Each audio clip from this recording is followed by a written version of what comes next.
Praise the Lord, hallelujah. परमेश्वर के नाम का स्तुति हो, परमेश्वर के नाम का महिमा हो। मैं पास्टर प्रशांत कुमार आप सभी को आज का बाइबल स्टडी में यीशु मसीह के नाम से वेलकम और स्वागत करता हूं। मैं आशा और प्रार्थना करता हूं आप सभी यीशु मसीह के नाम से कुशल और मंगल से रहेंगे। आइए आज का बाइबल अध्ययन को जानने से पहले एक छोटा सा प्रार्थना करेंगे, उसके बाद हम आगे बढ़ेंगे। सर्वशक्तिमान परमेश्वर, हम आपका धन्यवाद करते प्रभु, आपने हमें सुंदर सवेरे को देखने के लिए अनुग्रह किया, जिंदों के जमीन में जिंदा रखा, अच्छा स्वास्थ्य दिया प्रभु, इसलिए हम आपका धन्यवाद करते हैं। दादा परमेश्वर, आज का बाइबल अध्ययन में हम आपका स्वागत करते हैं। पवित्र आत्मा हम लोग के बीच में आइए प्रभु, और प्रभु सभी को आशीष का कारण बनाइए। जितने भी ऑनलाइन देखेंगे और देखने वाले प्रभु तेरे लोग, हम प्रभु हर एक का जीवन में आपका वचन काम करने पाए और सबका जीवन में प्रभु तेरा आशीष और तेरा अनुग्रह होने पाए। इस नेट को भी प्रभु आपके नियंत्रण में रखना। मैं अपने आप को भी तेरे हाथ में समर्पण करता हूं। पवित्र आत्मा, तू मुझे लीड करना, तू मुझे अगुवाई करना।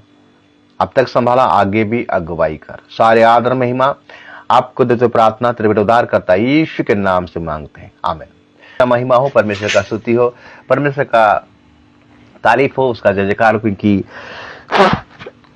राजाओं का राजा, प्रभुओं का प्रभु, सेनाओं का यहोवा। इसलिए हम उसका महिमा करेंगे, उसका तारीफ करेंगे, उसका जय जयकार करेंगे। परमेश्वर में आराधना में अगुवाई किया, उसका गीत गाने के लिए मदद किया, सहायता किया, इसलिए उस परमेश्वर का हम महिमा करते हैं, उसका तारीफ करते हैं, उसका जय जयकार करते हैं। आइए परमेश्वर के वचन को जाएंगे, जो आज का ध्यान का विषय है मेरे प्रियो, कि एक परिपक्व विश्वासियों का पहचान। एक परिपक्व विश्वासी का पहचान, आज इसी के बारे में हम ध्यान करेंगे।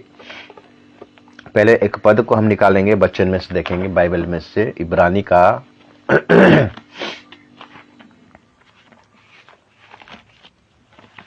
इब्रानी 5 अध्याय को निकालेंगे और उसका हम पढ़ाई करेंगे 12 से लेकर 14 तक। इब्रानी 5 अध्याय 12 से लेकर 14 तक लिखता है, समय के विचार से तो तुम्हें गुरु हो जाना चाहिए था, तो भी ये आवश्यक हो गया कि कोई तुम्हें परमेश्वर के वचनों की आदि शिक्षा फिर से सिखाए।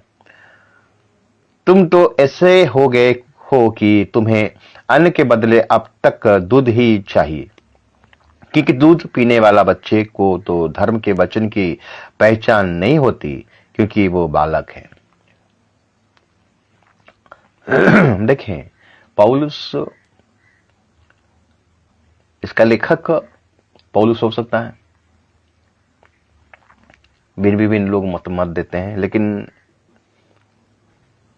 लेखक जैसा पौलुस ही लगता है। मेरे प्रियो, यहां लिखता है कि समय के अनुसार तुम्हें गुरु हो जाना चाहिए।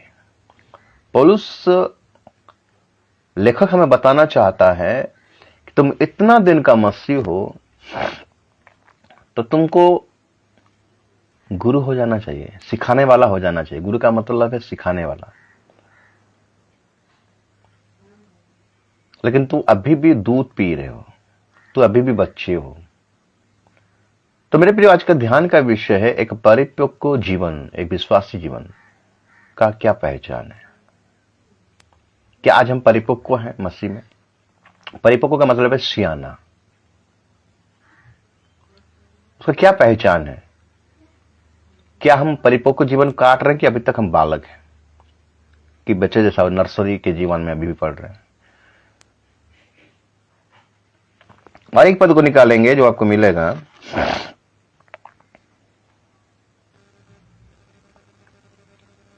कोलोसियों 2 अध्याय और 6 पद को पढ़ाई करेंगे। कोलोसियों 2 अध्याय का 6 पद लिखता है, अतः जैसे तुमने मसीह यीशु को प्रभु करके ग्रहण कर लिया है, वैसे ही उसी में चलते रहो और उसी में जड़ पकड़ते और बढ़ते जाओ, और जैसे तुम सिखाए गए वैसे ही विश्वास में दृढ़ होते जाओ और अधिक अधिक धन्यवाद करते रहो। मेरे प्रियो, मसीह में जड़ पकड़ के हमें बढ़ना है, मसीह में जड़ पकड़ना है। परिपक्व का निशानी है मसीह में जड़ पकड़ना है। यहां पर देखते हैं, लेखक कहता है, वचन कहता है कि समय के अनुसार तुम्हें तभी गुरु हो जाना चाहिए। लेकिन इतना साल का मसीह होने के बाद भी आज हमें परिपक्व का जीवन दिखाई नहीं देता। उसका क्या पहचान है, आज हम ध्यान करेंगे मेरे प्रियो। हाँ, आज हम परिपक्वता का 7 पहचान को देखेंगे। 7 क्वालिटी को देखेंगे एक परिपक्व विश्वासी होगा, जो परिपक्व मसीह है, जो परिपक्व क्रिश्चियन है।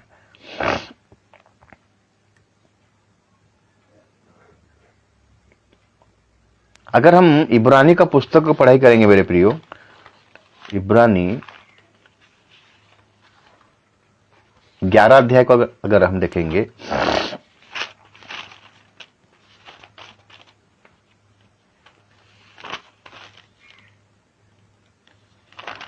इब्रानी 11 अध्याय उसका 24 पद को अगर पढ़ाई करेंगे, लिखता है विश्वास ही से मूसा ने सियाना होकर फिरौन की बेटी का पुत्र कहलाने से इनकार किया, इसलिए कि उसने पाप में थोड़े दिन के सुख भोगने से परमेश्वर के लोगों के साथ दुख भोगना अधिक उत्तम लगा। विश्वासी से मूसा ने सियाना होकर, सियाना मतलब क्या है? सियाना किसको कहा जाता है? जो परिपक्व है। परिपक्व का मतलब है मेरे प्रियो, एक क्रिश्चियन का, एक विश्वासी का परिपक्व का मतलब है कि परमेश्वर के इच्छा के अनुसार अपने जीवन को व्यतीत करना। परमेश्वर हमारे जीवन में क्या इच्छा रखा है उसको जानना, उसको पहचानना, उसके आधार पर अपना जीवन को, हम देखिए कोलोसियों में पौलुस कहता है कि मसीह में जड़ पकड़ के हमें बढ़ना है, जड़ पकड़ना है, मसीह में जड़ पकड़ना है। आज हमें किस में जड़ पकड़े? संसारिक जड़ पकड़े हैं क्या? शैतान का जड़ हमारे जीवन में है, आज मसीह का जड़ होने। अगर मसीह का जड़ में हम पकड़कर हम अगर आगे बढ़ रहे हैं, मजबूत हो रहे हैं, इसका मतलब हम परिपक्व का जीवन काट रहे हैं। तो इसका क्या निशानी है, क्या पहचान? आज 7 प्रकार का निशानी को देखेंगे, 7 प्रकार का क्वालिटी को देखेंगे एक परिपक्व विश्वासी के जीवन में।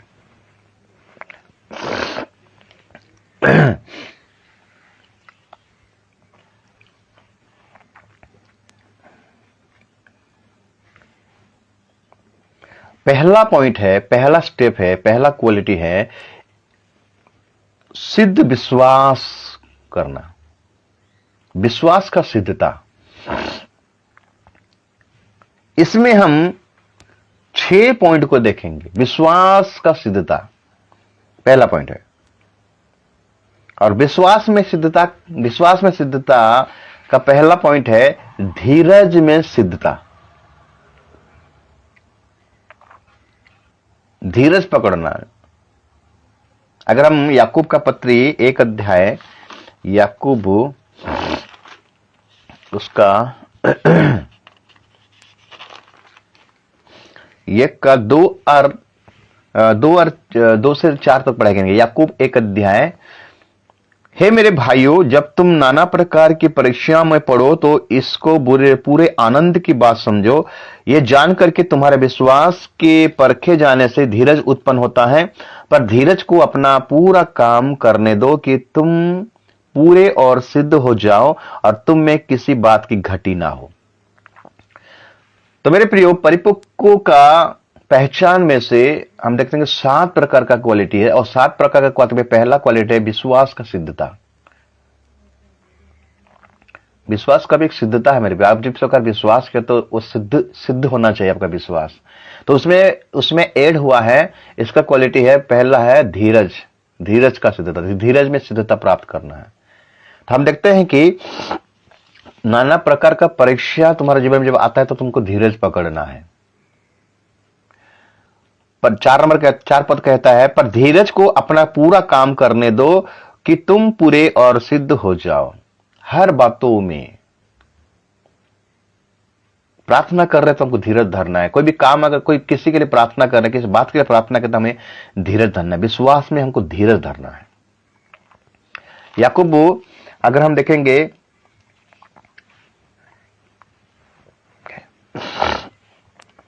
किसान जब खेती करता है मेरे प्रियो, पहला बारिश और आखिरी बारिश का वेट करता रहता है, धीरज धरता रहता है। हमें भी धीरज धरना है। अब्राहम धीरज धरा, अब्राहम वेट किया, इंतजार किया, परमेश्वर का प्रतिज्ञा का इंतजार किया, परमेश्वर का आशीष का इंतजार किया। तो मेरे फिर हम एक विश्वासी होने के नाते हमें भी धीरज धरना है। ये एक मसीह परिपक्व विश्वासियों का एक पहचान है। विश्वास में सिद्धता में पहला पॉइंट है धीरज, धीरज का सिद्धता। दूसरा पॉइंट है मेरे प्रियो बुद्धि की सिद्धता। अगर हम देखेंगे मेरे प्रिय बुद्धि, याकूब 1 अध्याय उसका 5 पद से अगर पढ़ाई करेंगे, याकूब 1 अध्याय उसका 5 से पढ़ाई करेंगे, पर यदि तुम में से किसी को बुद्धि की घटी हो तो परमेश्वर से मांगे, जो बिना उलाहना दिए सबको उदारता से देता है और उसको दी जाएगी। बुद्धि की घटी हो, कैसा बुद्धि? परमेश्वर का बुद्धि, परमेश्वर का बुद्धि, परमेश्वर का ज्ञान। सुलेमान को हम देखते हैं मेरे प्रियो, जब सुलेमान राजा बना तो वो रात भर उसको नींद नहीं है, वो सोचने लगा क्या करूंगा, अभी क्या करूंगा। तब परमेश्वर उसको दर्शन दिया और बोला कि सुलेमान तो क्या चाहता है? बोला कि प्रभु इतना बड़ा प्रजा मुझे दिया है, मेरे पिता को तूने राजा बनाया, आशीष किया, अनुग्रह, कितना बड़ा प्रजा दिया, तो इतना बड़ा प्रजा अब मुझे तू राजा बनाया है, अभी इस प्रजा को चलने के लिए मुझे क्या चाहिए? बुद्धि। सांसारिक बुद्धि नहीं मेरे प्रियो, सांसारिक धन नहीं, सांसारिक पावर नहीं, सांसारिक ज्ञान नहीं, परमेश्वर का ज्ञान चाहिए, परमेश्वर का बुद्धि चाहिए। एक सिद्ध, एक परिपक्व मसीह का ये दूसरा पहचान है, वो बुद्धि सिद्धता, उसका जीवन सिद्धता का बुद्धि होना चाहिए, जो सुलेमान ने मांगा था परमेश्वर को, और परमेश्वर खुश हुआ उसका जीवन से, ये प्रार्थना से खुश हुआ, और बुद्धि और ज्ञान के साथ साथ उसका आयु को दिया, उसका धन दौलत को भी बढ़ाया, उसका राज्य को भी बढ़ाया, उसको आशीष किया।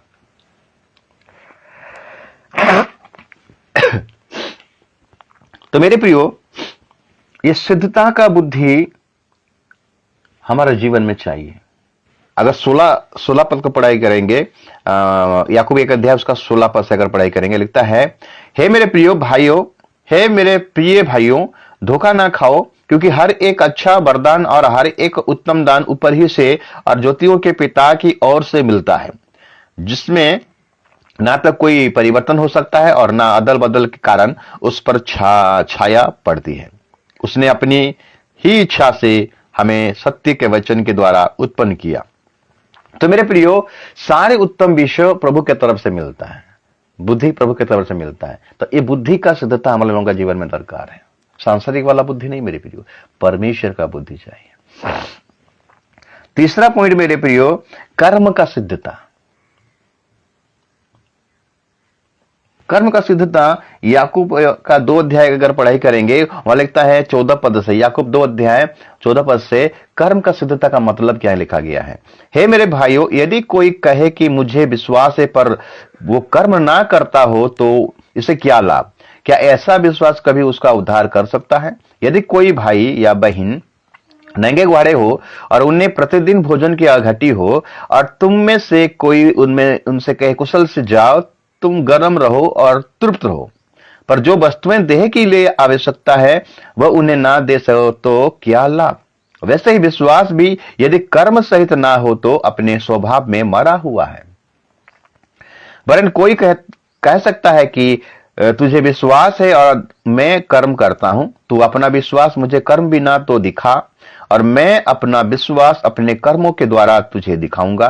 तुझे विश्वास है कि एक ही परमेश्वर है, तो अच्छा करता है, दुष्ट आत्मा भी विश्वास रखते हैं और थरथराते हैं। पर हे निक्कमे मनुष्य, क्या तू ये भी नहीं जानता कि कर्म बिना विश्वास व्यर्थ है? जब हमारा पिता अब्राहम ने अपने पुत्र इसहाक को वेदी पर चढ़ाया तो क्या वो कर्म से अधर्मिक ना ठहरा था? अब्राहम कर्म विश्वास किया और विश्वास के द्वारा कर्म किया, इसके द्वारा वो धार्मिकता में गिनती में आया। तो मेरे प्रिय, कौन सा कर्म? प्रार्थना तो ये तो प्रभु के लिए आप कर रहे हो, वचन पढ़ रहे हो प्रभु के लिए कर रहे हो, उपवास कर प्रभु के लिए कर रहे हो। प्रभु कहता है यहाँ पर वचन में हमको समझाना चाहता है कौन कौन सा कर्म।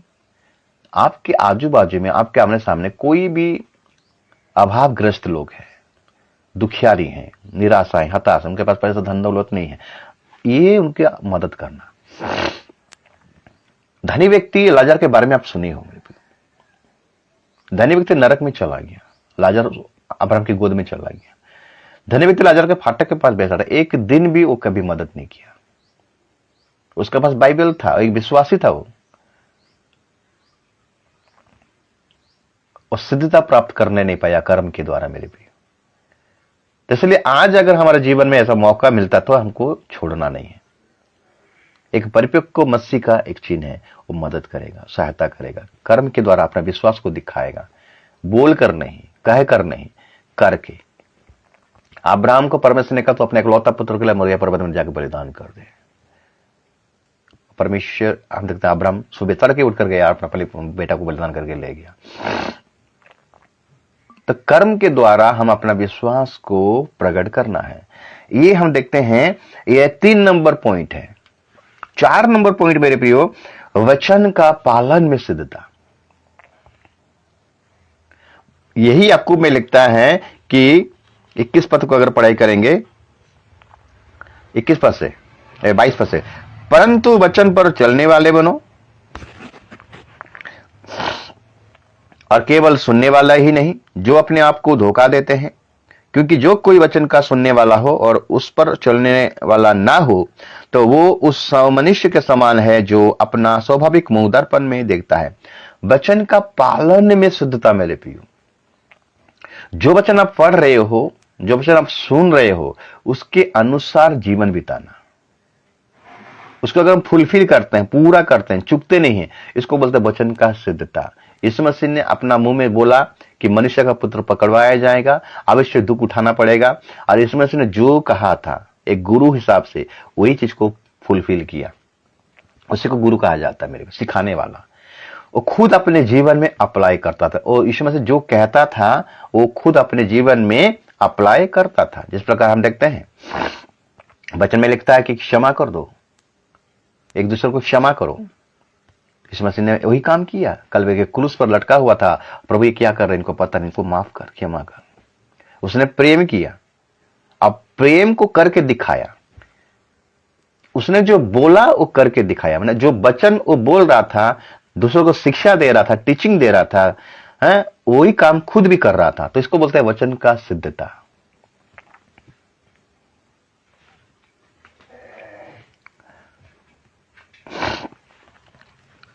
अगर हम 5 नंबर पॉइंट देखेंगे, जीभा का सिद्धता। ये जीभ को भी हमें सिद्ध रखना है, क्योंकि ये जीभ एक ऐसा बला है मेरे प्रिय, ऐसा अंग है, पूरा जंगल में आग लगा देता है, पूरा परिवार में आग लगा देगा। Bug bug bug bug bug bug करता है। इसको हमें बंद रखना है मेरे प्रिय। हम देखते हैं याकूब 3 अध्याय, अगर हम उसका 1 से पढ़ेंगे। हे मेरे भाइयों, तुम में से बहुत उपदेशक ना बने, क्योंकि जानते हो कि हम उपदेशक और भी दोषी ठहरेंगे, इसलिए कि हम सब बहुत बार चूक जाते हैं। जो कि वचन में नहीं चूकता वही तो सिद्ध मनुष्य है और सारी देह पर भी लगाम लगा सकता है।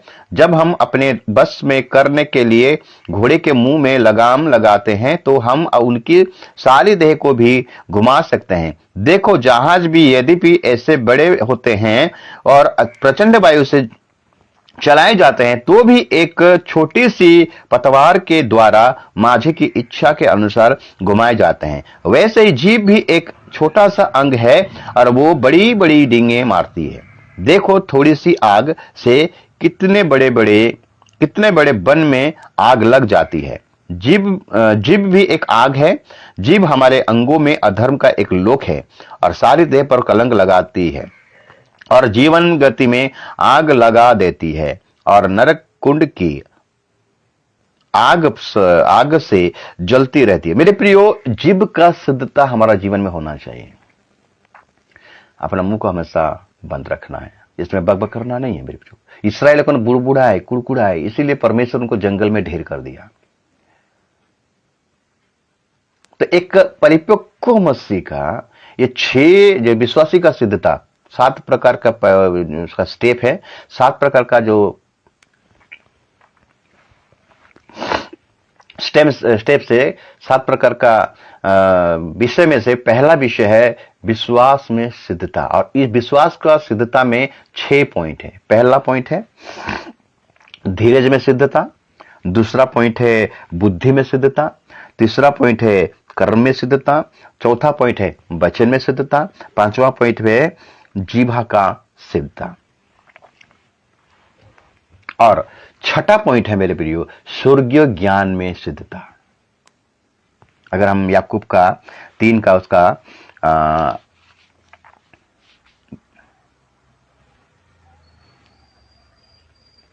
13 तुम में ज्ञान और समझदार कौन है?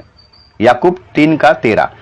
तुम में ज्ञान और समझदार कौन है जो ऐसा ही वो अपने कामों को अच्छे चाल चलन से उस नम्रता सहित प्रकट करे जो ज्ञान से उत्पन्न होती है। मेरे प्रिय, ये परमेश्वर का ज्ञान है, ये सांसारिक ज्ञान नहीं है। हमें ज्ञान प्राप्त करना है परमेश्वर का, दुनिया का ज्ञान नहीं है। और वो ज्ञान के द्वारा हम जड़ पकड़ते जाएं, मजबूत होते जाएं, परिपक्व होते जाएं। परमेश्वर का ज्ञान नहीं होने के चलते आज मेरा प्रजा बंदवाही में जा रहे हैं। वचन में लिखता है ना, मेरे ज्ञान की कमी के कारण आज मेरा प्रजा बंदवाही में है। तो इसलिए ये 6 प्रकार का सिद्धता हम लोगों को जीवन में चाहिए। एक परिपक्व का जीवन ये 6 प्रकार का चिन्ह को दिखाता है।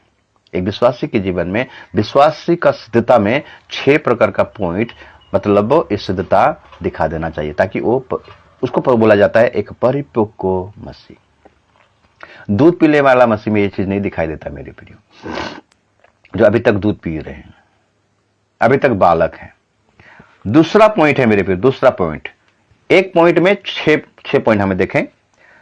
विश्वास का सिद्धता, उसका बाद हम लिखते हैं दूसरा पॉइंट, परमेश्वर को प्रसन्न करने वाला सिद्धता। दूसरा पॉइंट है एक परिपक्व मसीह का दूसरा पहचान है परमेश्वर को प्रसन्न करने वाला जीवन में सिद्धता, परमेश्वर को प्रसन्न करने वाला सिद्धता। अगर हम इब्रानी 11 अध्याय को निकालेंगे और उसका 5 पद को अगर पढ़ाई करेंगे, लिखता है, विश्वासी से हुनोक उठा लिया गया कि मृत्यु को ना देखे, और उसका पता नहीं मिला, क्योंकि परमेश्वर ने उसे उठा लिया था। और उसके उठाए जाने से पहले उसकी यह गवाही दी गई थी कि उसने परमेश्वर को प्रसन्न किया है। मेरे प्रिय, एक परिपक्व मसीह का दूसरा चिन्ह है वो परमेश्वर को प्रसन्न करने वाला जीवन जीना है। परमेश्वर को प्रसन्न करने वाला जीवन, जिसमें हुनोक अपना जीवन को व्यतीत कर रहा। हुनोक को जब 65 साल हुआ, वो मथुसेलह को जन्म दिया। मथुसेलह के जन्म के बाद हम देखते हैं हुनोक 300 साल परमेश्वर के साथ में चला। 300 साल हम देखते हैं अब्राहम परमेश्वर को प्रसन्न किया, हम देखते हैं कि इशाक परमेश्वर को प्रसन्न किया, याकूब किया। हम देखते हैं बहुत सारा हम देखते हैं बाइबल में दाऊद का जीवन को देखिए, और परमेश्वर का मन का अनुसार व्यक्ति था, वो परमेश्वर को प्रसन्न करने वाला जीवन जी रहा था। हाँ, उनका जीवन में गलती हुआ था, लेकिन अपने गलती को सुधारा। आज भी हमारे जीवन में गलती हो रहा है, लेकिन हम अपना जीवन को, हमारा गलती को सुधारना है और परमेश्वर को प्रसन्न करने वाला जीवन काटना है। जिस प्रकार हम देखते हैं यीशु मसीह बपतिस्मा लेकर जब उठते हैं मेरे प्रियो, स्वर्ग से क्या वाणी होता है, ये मेरा प्रिय पुत्र है और इससे मैं बहुत प्रसन्न हूं, अति प्रसन्न हूं। कारण क्या है मेरे प्रियो? प्रभु का इच्छा के अनुसार, प्रभु के मर्जी के अनुसार अपना जीवन को जीना है। इसको बोलते हैं परमेश्वर को प्रसन्न करना। जो परमेश्वर को अच्छा नहीं लगता है, हमको उसको करना नहीं है। क्या आप अपने जीवन से परमेश्वर को प्रसन्न कर रहे हैं एक विश्वासी होने के नाते? अगर नहीं कर रहे हैं तो आप परिपक्व मसीह नहीं है मेरे प्रियो। परिपक्व मसीह ही उस राज्य में जाने पाएंगे जो परमेश्वर को प्रसन्न करना जैसे जीवन काटता होगा। हम देखते हैं नूह परमेश्वर को प्रसन्न करने वाला जीवन जिया, आयुब परमेश्वर को प्रसन्न करने वाला जीवन जिया। नूह दुनिया पूरा भ्रष्ट था, दुनिया पूरा पापी था मेरे प्रिय, दुनिया के लोग मरने वाले हैं। परमेश्वर नूह को बोला जहाज को बना, क्योंकि मैं तुझे और तेरा परिवार को बचाना चाहता हूं। क्यों? क्योंकि नूह के कर्म के द्वारा, नूह के विश्वास के द्वारा, नूह के धार्मिकता के काम के द्वारा परमेश्वर प्रसन्न था। कि आज हमारे जीवन में परमेश्वर प्रसन्न है?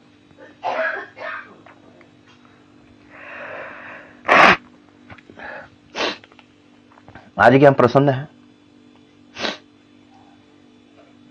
हमारे जीवन से प्रभु प्रसन्न है? फिलिपियों का गलातियों उसका 1 अगर 10 पद को पढ़ेंगे, 1 का 10 पढ़ाई करेंगे। गलातियों 1 का 10 क्या कहता है? गलातियों का पुस्तक उसका 1 अध्याय उसका 10 पद लिखता है, अब मैं क्या मनुष्य को मनाता हूं या परमेश्वर को? क्या मैं मनुष्य को प्रसन्न करना चाहता हूं? यदि मैं अब तक मनुष्य को ही प्रसन्न करता रहा था तो मसीह का दास ना होता। मेरे प्रिय, मनुष्य को हम प्रसन्न करें क्या?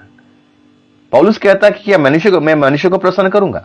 मनुष्य को जो अच्छा लगेगा वैसा जीवन में व्यतीत करूंगा। आज ऐसा ही तो हो रहा है। आप मनुष्य को खुश करने के लिए अपना जीवन को व्यतीत कर रहे हो। विश्वासी हो, प्रभु के दास हो, मनुष्य को जो अच्छा लगता है, उसको जैसा अच्छा लगता है वैसा आप टीचिंग देते हो, वैसा आप शिक्षा देते हो ताकि उसको अच्छा लगे। इसमें परमेश्वर खुश हो रहा है क्या? शुगर कोड वाला मैसेज आप देते हो ताकि लोगों को अच्छा लगे, ताकि लोग मुझसे ना दूर हो जाए, कलीसिया खाली हो ना जाए। अगर कटु वचन बोलूंगा, अप्रसन्न अगर मैं वचन बोलूंगा तो ये दशमांश नहीं मिलेगा, ये मुझे छोड़ के चले जाएंगे। आज ऐसे भरमार है मेरे प्रियो कि आज मनुष्य को ही प्रसन्न किया जा रहा है। अब प्रसन्न करने जैसा ही वचन देते हैं। पौलुस कहता है कि मनुष्य को खुश करूं, कि मनुष्य को मनाता रहूं? नहीं, कदापि नहीं। अब मैं क्या मनुष्य को मनाता रहूं या परमेश्वर को? क्या मैं मनुष्य को प्रसन्न करना चाहता हूं? यदि मैं अब तक मनुष्य को ही प्रसन्न करता रहता तो मसीह का दास ना होता। पौलुस कहता है कि अगर मैं मनुष्य को खुश करता रहता, प्रसन्न करता रहता, संतुष्टि करता रहता, तो मैं परमेश्वर का दास नहीं रहता, मैं यीशु मसीह का दास नहीं रहता। हमें परमेश्वर को खुश करना मेरे प्रिय, उसको खुश करने का जीवन जीना है।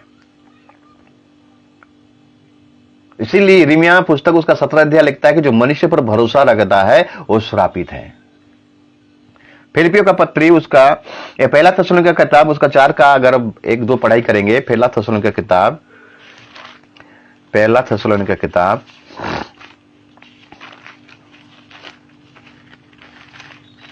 4 अध्याय और उसका 1-2 लिखता है, इसलिए हे भाइयों, हम तुमसे विनती करते हैं और तुम्हें प्रभु यीशु मसीह में समझाते हैं कि जैसे तुमने हमसे योग्य चाल चलना और परमेश्वर को प्रसन्न करना सीखा है और जैसा तुम चलते भी हो वैसे ही और भी बढ़ते जाओ। परमेश्वर का योग्य चाल चलो। जैसा तुमने परमेश्वर को प्रसन्न करने का जीवन बिता रहे हो तो वैसा तुम दृढ़ता से आगे बढ़ते रहो। और एक पद देखेंगे मेरे प्रिय, फिलिपियों का पत्री 2 अध्याय, फिलिपियों का 1 अध्याय उसका 37 पद कहता है,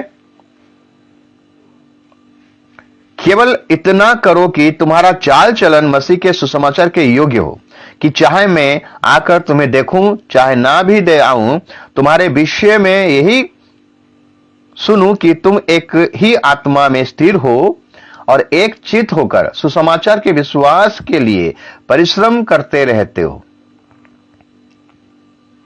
एक ही चाल चलते हो। तुम्हारा चाल चलन मसीह के आंख दृष्टि में ठीक होना चाहिए। वचन में लगता है कि कैसे चाल चलता, निर्बुद्धियों का समान नहीं, बुद्धिमान का समान चलो। अवसर को बहुमूल्य समझो। तुम्हारा चाल चलन बदलता जाए। परमेश्वर की दया स्मरण करके तुम्हें विनती करता हूं कि तुम्हारा शरीर को पवित्र, जीवित और परमेश्वर को भापता हुआ बलिदान करके चढ़ाओ। ये तुम्हारा आत्मिक सेवा है। तुम्हारा मन का नया हो जाने से तुम्हारा चाल चलन भी बदलता जाए। यही है मेरे प्रियो परमेश्वर को प्रसन्न खुश करने का जीवन। एक सिद्धता है मेरे प्रियो, यह है परिपक्व का जीवन। एक मसीह परिपक्व मसीह का पहचान है कि वो परमेश्वर को खुश करेगा, मनुष्य को नहीं। साउल का प्रॉब्लम क्या हो जानते हैं? साउल मनुष्य को खुश करने के लिए जो हम देखते हैं कि परमेश्वर का आज्ञा को तोड़ दिया, परमेश्वर का वचन को तोड़ दिया। सामुएल ने जो कहा था कि तुम वेट करना 7 दिन, वो 7 दिन वेट नहीं किया। मनुष्य का बात को सुनकर, मनुष्य को खुश करने के लिए वो बोला मैं राजा हूं, मैं भी याजक बन जाता हूं, खुद बलिदान चढ़ा दिया। बोलता है कि मैं नहीं चाहते हुए भी मैं बलिदान को चढ़ा दिया। ये मूर्खता का काम है मेरे प्रिय। अगर हम मनुष्य को खुश करेंगे तो हम नाश हो जाएंगे। हम परिपक्व का जीवन नहीं काट रहे हैं। हम बच्चे हो, अभी भी बच्चे हैं, अभी भी बालक हैं, हम अभी भी दूध पी रहे हैं। हमको सियाना होना है मेरे प्रियो, हमें परिपक्व मसीह होना है। 30 साल का मसीह, 40 साल का मसीह अभी तक दूध पी रहे हैं, अभी तक बालक हैं।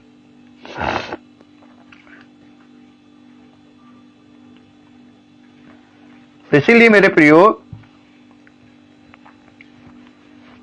पौलुस कहता है कि अपना उस अंगों को मार डालो जो परिपक्व का जीवन काटने के लिए बाधा डालता है। सांसारिक अभिलाष है, शरीर का अभिलाष है, दुष्कामना, व्यभिचार है, जितना प्रकार गलत काम है। कोलोसियों 3 अध्याय में अगर देखेंगे वही बात को लिखा गया है। कोलोसियों 3 अध्याय और उसका हमने 5 से 10 तक पढ़ाई करते। इसीलिए अपने उन अंगों को मार डालो जो पृथ्वी पर है, अर्थात व्यभिचार, अशुद्धता, दुष्कामना, बुरी लालसा और लोभ के जो मूर्ति पूजा के बराबर है। इन्हीं के कारण परमेश्वर का प्रकोप आज्ञा ना मानने वालों पर पड़ता है। और तुम भी जो जब इन बुराइयों में जीवन बिताते थे तो इन्हीं के अनुसार चलते थे, पर अब तुम भी इन सब को अर्थात क्रोध, रोष, बैरभाव, निंदा और मुंह से गालियां बकना, ये सब बातें छोड़ दो। एक दूसरे से झूठ मत बोलो, क्योंकि तुमने पुराने मनुष्यत्व को उसके कामों समेत उतार डाला है और नए मनुष्य को पहन लिया है, जो अपने सृजनहार के स्वरूप के अनुसार ज्ञान प्राप्त करने के लिए नया बनता जाता है।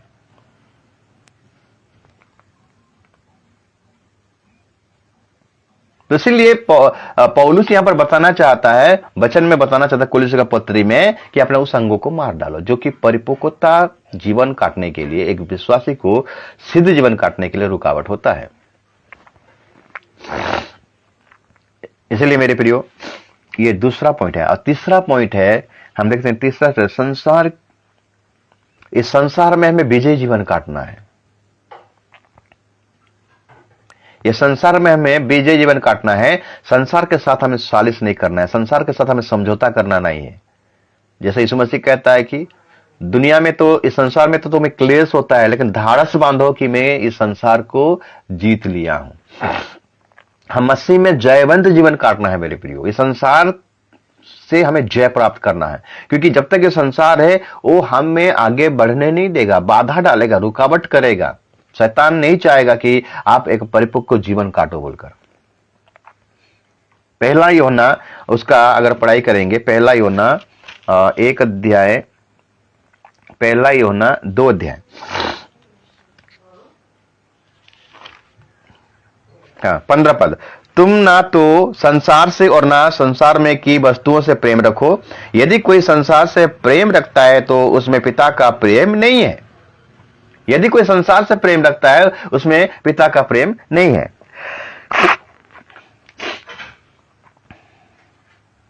16 पद कहता है, क्योंकि जो कुछ संसार से है, अर्थात शरीर की अभिलाषा और आंखों की अभिलाषा और जीविका का घमंड, वो पिता की ओर से नहीं परंतु संसार ही की ओर से है। मेरे प्रियो, इस संसार से हमें बचना है, संसार से हमें विजय प्राप्त करना है। जिस प्रकार यीशु मसीह संसार को विजय प्राप्त किया, सांसारिक अभिलाषाओं को विजय प्राप्त किया। 5 का पहला यूहन्ना 5 का हम पढ़ाई करेंगे, 4-5 लिखता है, क्योंकि जो कुछ परमेश्वर से उत्पन्न हुआ है वो संसार पर जय प्राप्त करता है, और वो विजय जिससे संसार पर जय प्राप्त होती है हमारा विश्वास है। और लिखता है, संसार पर जय पाने वाला कौन है? केवल वो जिसका ये विश्वास है कि यीशु परमेश्वर का पुत्र है। यीशु मसीह के द्वारा हमें जयवंत जीवन मिला है मेरे प्रियो। और यीशु मसीह ने कहा कि ढाढ़स बांधो, संसार में तो तुम्हें क्लेश होगा, संसार में तुम्हें क्लेश होगा, लेकिन ढाढ़स बांधो क्योंकि मैं संसार को जीत लिया हूं। हमारे यीशु मसीह संसार को जीत लिया है और उसी को विश्वास करके हम आगे बढ़ेंगे मेरे प्रियो, हम भी इस संसार को जीत पाएंगे।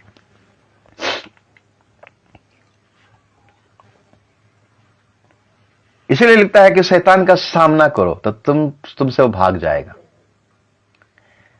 चौथा पॉइंट हम देखते हैं मेरे प्रियो, चौथा पॉइंट, एक विश्वासी, एक परिपक्व विश्वासी का चौथा पहचान, 4 नंबर पहचान, वो पवित्र आत्मा के अनुसार वो अपना जीवन को जिएगा। गलाती 5 अध्याय में लिखता है, आत्मा का फल लिखा गया है। गलाती 5 अध्याय में अगर देखेंगे आत्मा के फल के बारे में लिखा गया है। गलाती 5 अध्याय अगर हम उसका 16 से अगर पढ़ाई करेंगे, लिखता है, पर मैं कहता हूं आत्मा के अनुसार चलो तो तुम शरीर की लालसाओं किसी रीति से भी पूरी ना करोगे, क्योंकि शरीर आत्मा के विरोध में और आत्मा शरीर के विरोध में लालसा करता है, और ये एक दूसरे के विरोधी हैं, इसलिए कि जो तुम करना चाहते हो वो ना करने पाओ।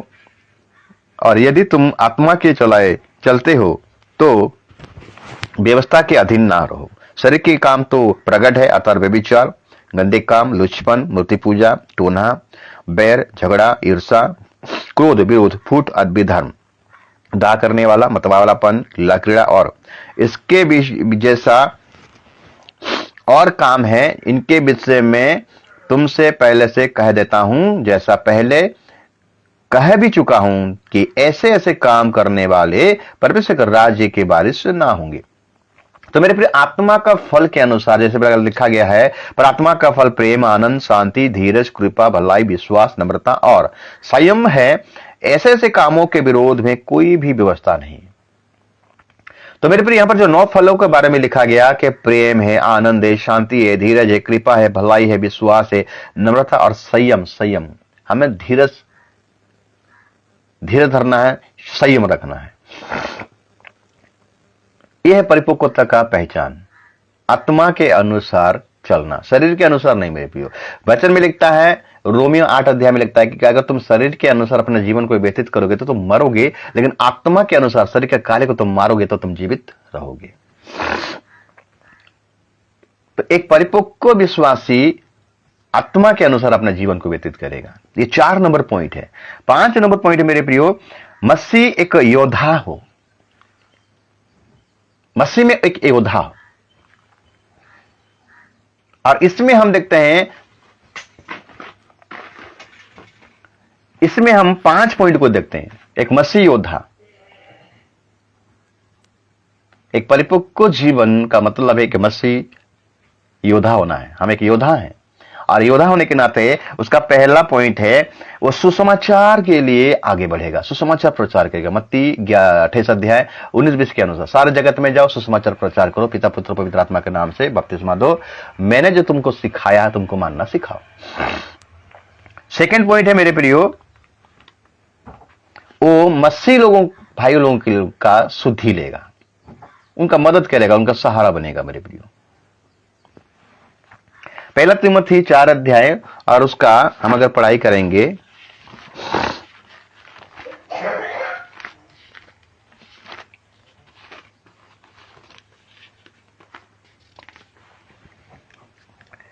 पहला तिमोथी 4 अध्याय 6 से 11 लिखता है, यदि तू भाइयों को इन बातों की शुद्धि दिलाना रहेगा तो मसीह यीशु का अच्छा सेवक ठहरेगा, और विश्वास और उस अच्छे उपदेश की बातें से जो तुम मानता आया है तेरा पालन पोषण होता रहेगा। पर अशुद्ध और बुढ़ियों की सी कहानियों से अलग रहा और भक्ति की साधना कर, क्योंकि देह की साधना से कम लाभ होता है, पर भक्ति सब बातों के लिए लाभदायक है, क्योंकि इस समय के और आने वाले जीवन की भी प्रतिज्ञा इसी के लिए है। ये बात सच और हर एक प्रकार से मानने के योग्य है, क्योंकि हम परिश्रम और यत्न ही ऐसे ही लिए करते हैं कि हमारी आशा उस जीवित परमेश्वर पर है, जो सब मनुष्यों का और निज करके विश्वासियों का उद्धार करता है। तो मेरे प्रियो, हम देखते हैं कि 5 नंबर पॉइंट है कि मसीह में एक योद्धा होना है, और उसमें से पहला क्वालिटी है सुसमाचार के लिए वो अपना प्रयास करेगा देने के लिए। उसके बाद विश्वासियों का वो क्या करेगा, सहारा बनेगा, उसका मदद करेगा, उनका शुद्धि लेगा। बहुत सारे ऐसे लोग हैं जो कि उनके पास कुछ नहीं है, उनका हमें मदद करना है, उनका हमें शुद्धि लेना है। और 3 नंबर पॉइंट है मेरे प्रियो, 3 नंबर पॉइंट है मसीह समाज में जो घट रहा है उसको परख करना है और उसको परीक्षा करना है और उसको जानना है।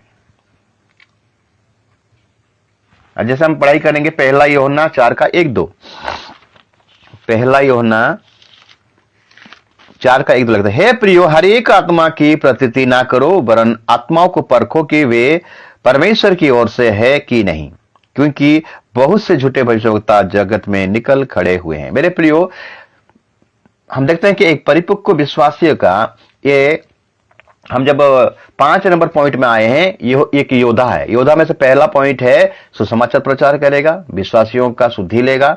तीसरा पॉइंट है समाज में जो जो घट रहा है, जो आ रहे हैं, सब जो जो बातें घट रहा है उसको परखेगा, परखे करेगा कि सही है कि गलत है। जो आत्मा है, आज जो प्रचार हो रहा है, गलत शिक्षा हो रहा है, उसको पढ़ेगा। ये लोग परमेश्वर की आत्मा के अनुसार प्रचार कर रहे हैं कि शैतान की आत्मा के अनुसार प्रचार कर रहे हैं।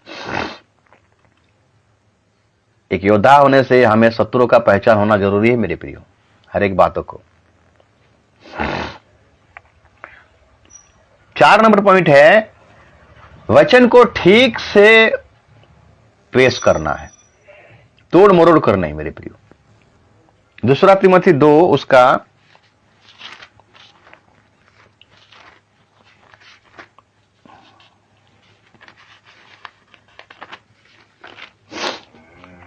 15 और 16, 17 पढ़ाई करेंगे। लिखता है कि अपने आप को परमेश्वर का ग्रहण योग्य ऐसा काम करने वाला ठहराने का प्रयत्न कर जो लज्जित होने ना पाए,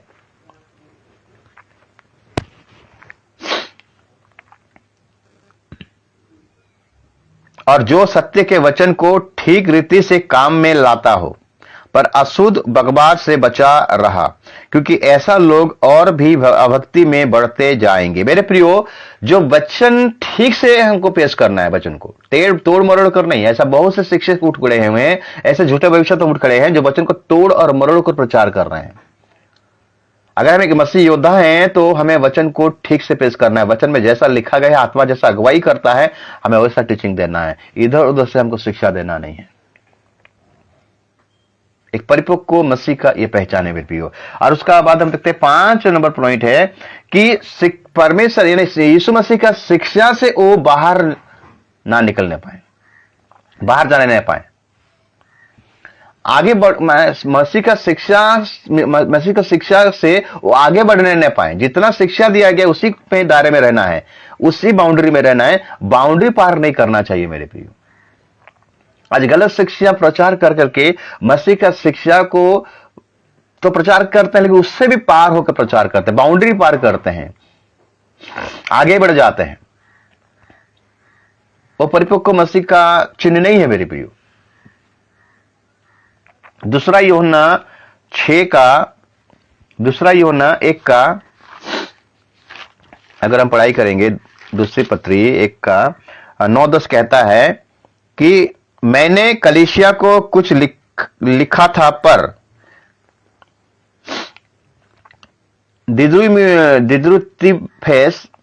द्यूत्रिफेस जो उनमें बड़ा बनता चाहता है, हमें ग्रहण नहीं करता। इसीलिए जब मैं आऊंगा तो उसके कामों को जो वो कर रहा है सुधि दिलाऊंगा कि वो हमारे विषय में बुरी बुरी बातें बकता है, और इस पर भी संतोष ना करके आप ही भाइयों को ग्रहण नहीं करता, और उन्हें जो ग्रहण करना चाहते हैं मना करता है, और कलीसिया से निकाल देता है। तो मेरे प्रियो, यहां पर एक व्यक्ति के बारे में जिक्र किया जाता है, उसको बोला जाता है कि वो ऐसा ही शिक्षा दे रहा है। मैंने मसीह शिक्षा से पार हो जाना, हमें मसीह शिक्षा से पार होना नहीं है मेरे प्रियो। जो शिक्षा हमें दिया गया है, जो टीचिंग दिया गया है, हमें दायरे में रहना, बाउंड्री पार करना नहीं है। ये 5 नंबर में हम देखें 6 प्रकार का टीचिंग है मेरे प्रियो। मसीह योद्धा में 6 प्रकार का हम टीच को देखें। ये 5 प्रकार का टीच को देखें। सुसमाचार प्रचार करना, उसके बाद विश्वासियों का भार, भाइयों का शुद्धि लेना।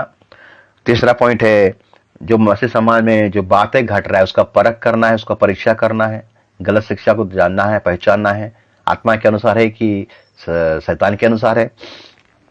उसके बाद वचन को ठीक से पेश करना, और मसीह का शिक्षा से हमें आगे बढ़ना नहीं है। ये 5 प्रकार का एक मसीह योद्धा का चिन्ह है, एक परिपक्व मसीह का चिन्ह है।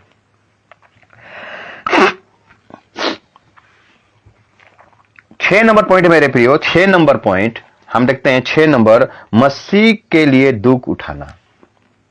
एक परिपक्व मसीह के लिए दुख उठाएगा मेरे प्रियो।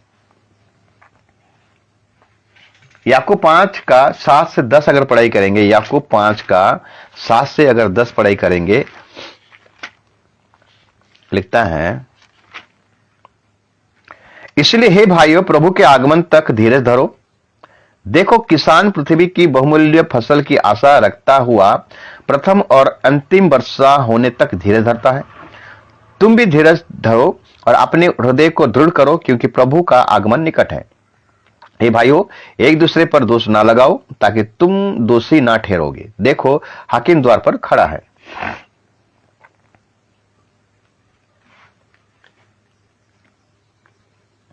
हे भाइयों, जिन भविष्यवक्ताओं ने प्रभु के नाम से बात की, उनको दुख उठाने और धीरज धरने का एक आदर्श समझा। देखो, हम धीरज धरने वालों को धन्य कहते हैं।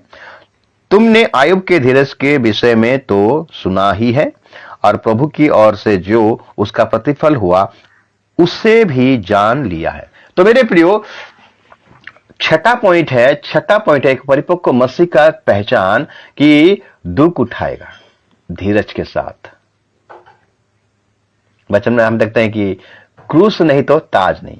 अगर हम दुख नहीं उठाएंगे तो हमें मुकुट नहीं मिलेगा। प्राण देने तक तुम्हें विश्वास योग्य बने रहना है मेरे प्रिय। पहला पत्रस 2 का उसका 19 और 21 लिखता है। पहला पत्रस 2 का 19-21 लिखता है कि क्योंकि यदि कोई परमेश्वर का विचार करके अन्याय से दुख उठाता हुआ क्लेश सहता है, तो ये सुहावना है। प्रभु के लिए अगर दुख उठाता है, क्लेश उठाता है, तो ये इसके लिए सुहावना है। दुख 2 प्रकार का आता है मेरे प्रियो। 2 प्रकार का, दुनिया में हम 2 प्रकार का दुख उठाते हैं। एक परमेश्वर के लिए दुख उठाते हैं और एक संसार के लिए दुख उठाते हैं। गलत काम करेंगे उसमें तो ताड़ना मिलता है, ये प्रकार का दुख। वो दुख हमारे लिए नहीं है। परमेश्वर के लिए दुख उठा, परमेश्वर के सुसमाचार के लिए दुख, परमेश्वर के सुसमाचार के लिए दुख उठाना, यही हमारे लिए असली दुख है। 4 का 12 से 19 अगर पढ़ाई करेंगे, पहला पत्रस। हे प्रियो, जो दुख रूपी अग्नि तुम्हारे परख के लिए तुम में भड़की है, इसे ये समझा कर अचंभा ना करो कि कोई अनोखी बात तुम पर बीत रही है। पर जैसे जैसे मसीह के दुख में सहभागी होते हो, आनंद करो, जिसमें महिमा के प्रकट होने समय भी तुम आनंदित और मगन हो। फिर यदि मसीह के नाम के लिए तुम्हारे निंदा हो जाती है, तो तुम धन्य हो, क्योंकि महिमा का आत्मा, जो परमेश्वर का आत्मा है, तुम पर छाया करता है। ये अचंभा बात मत समझो मेरे, दुख आएगा, तकलीफ आएगा। अगर इसके लिए, मसीह के लिए अगर आप दुख उठाते हो, तो परमेश्वर का महिमा का आप कारण बन रहे हो। पौलुस और सिलास को देखते, चाबुक मारे, बहुत दुख उठाए, लेकिन फिर भी जेल में रहते थे, फिर भी वो परमेश्वर का महिमा करते थे। पतरस को भी बहुत मारा गया, प्रचार, यीशु मसीह के बारे में प्रचार करने के लिए मना किया गया, फिर भी लोग दुख उठाए और आनंद का बात समझे, फिर भी प्रचार करते रहे। मसीह के लिए अगर आप दुख उठा रहे हो, ये आपके लिए परिपक्वता का चिन्ह है मेरे प्रियो। 7वां पॉइंट, जो आखिरी पॉइंट है,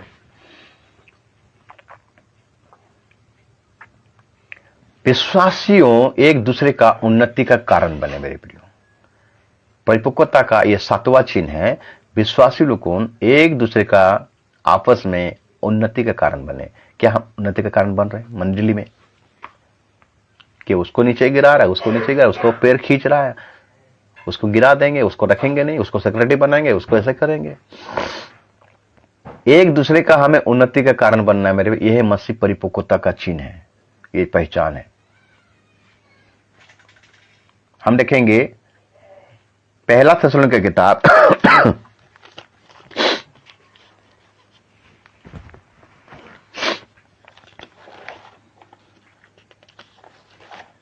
5 अध्याय और 10 और 11 वो हमारे लिए इस कारण मरा कि हम चाहे जागते हो ये चाहे सोते हो, सब मिलकर उसी के साथ जिएं।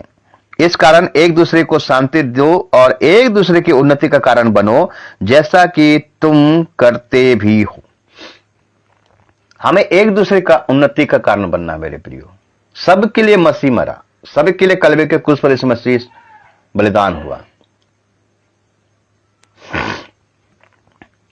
पिता और यीशु मसीह एक दूसरे का, पवित्र आत्मा, यीशु मसीह और पिता एक दूसरे का किसका उन्नति का कारण बने?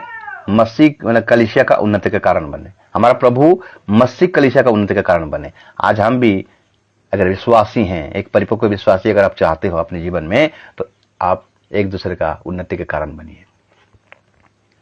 ये 7 पहचान है एक मसीह परिपक्वता का जीवन बिताना।